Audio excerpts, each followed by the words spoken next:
She turned to her secretary. "Can you look into this file for me?" she asked. He nodded his head. "Yes, madam, I can handle it," Timothy responded. "I want to know everything that is going on concerning this file. Can you do that without being caught?" Ophelia asked him again. "Yes, madam, I can. Trust me, madam," he said. "Thank you, Timothy. Go on back to your work," Ophelia said. As Timothy left, her mind began to race. So this has been going on in this place. Was the former CEO able to make enough money with all of this? I think I will need to ask my husband about all of this. If they have not been making enough money, then this is how the money has been going, Ophelia said to herself. As she was distracted by a thought, she heard a knock on her door. "Yes, come in," Ophelia said. The receptionist opened the door instantly. "Your sister, madam," she announced. "Okay, let her in," Ophelia said. Jeanette walked slowly into the office, looking around.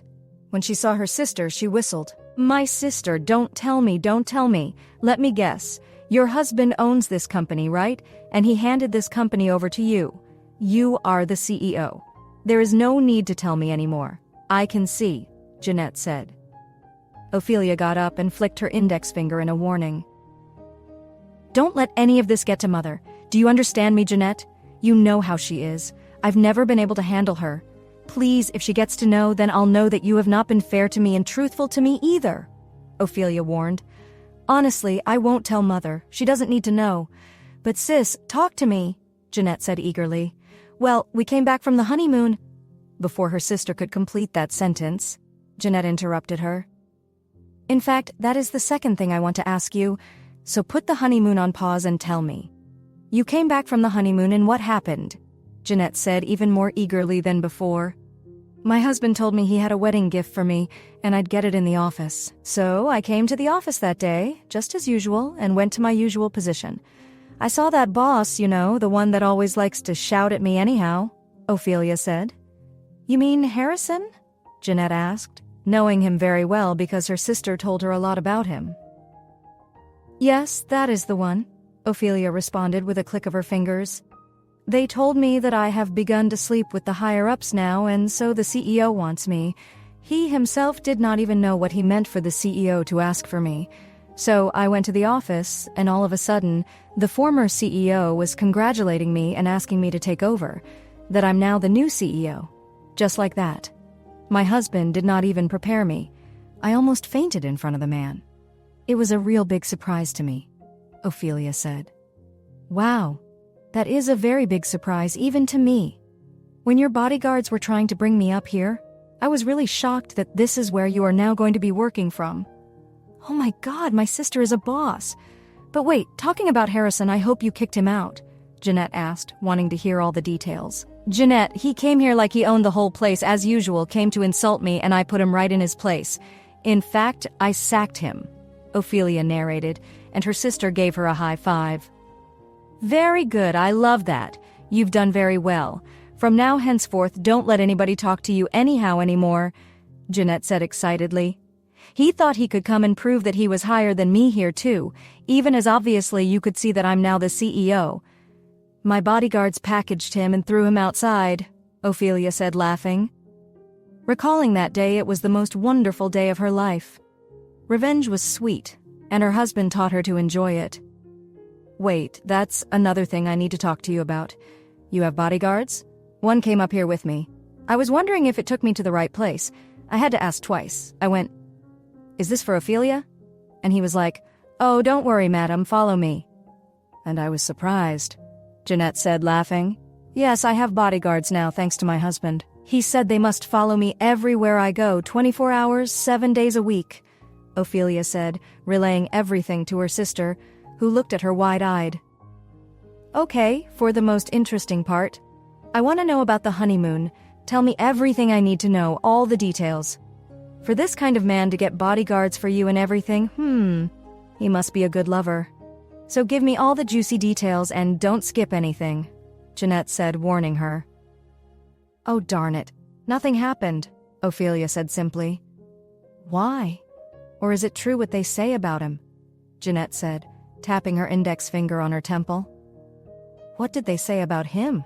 Ophelia asked, now realizing that she never ever searched for him on the internet, nor did she try to investigate who he really was. I heard they say he is weak when it comes to things of the bedroom, and some people say it's because he is gay. So now that you're telling me this, I don't know if it's true, but they say that's why you rarely find him with girlfriends. Haven't you tried to investigate your own husband? Look at the tabloids. He has never been caught with any woman before, not even once. He's so discreet, it's scary for a billionaire. I was expecting he has all the women at his beck and call, and he's handsome too, Jeanette said, talking on and on and on about the same topic. Ophelia just kept looking at her and laughing as she made different comments and talked about the gossip about her husband. Really? Ophelia said when she heard her say he had never been seen with a woman before. How true is this? She asked her sister. Ophelia, it's very true. Even if you check right now on the internet, you can never see him with any woman. If he tells you that he has never had a girlfriend before, please believe him because he is saying the truth, and everybody knows it. There's nothing they haven't said about him, and I think they are right because you've gone on a honeymoon with him, and I was expecting to hear some juicy details, and nothing. How is that possible? And you did not complain, Jeanette said, laughing, and Ophelia rolled her eyes. Jeanette, your mind is in the gutter. I would suggest you go and wash it in my bathroom right now, Ophelia said as she laughed at her sister. I'm about to get married. Where do you think my mind should be? It won't be in some fancy nice place. It would be in the gutter, Jeanette responded, laughing at her sister too. Look, he didn't touch me. He didn't do anything. My husband is a real gentleman, a very good man. I can boldly say that if I don't know anything about him, this one I know, Ophelia said. Sis, I know he's a gentleman. You don't need to tell me, but honeymoon? You didn't taste any honey in this moon? I just cannot believe it.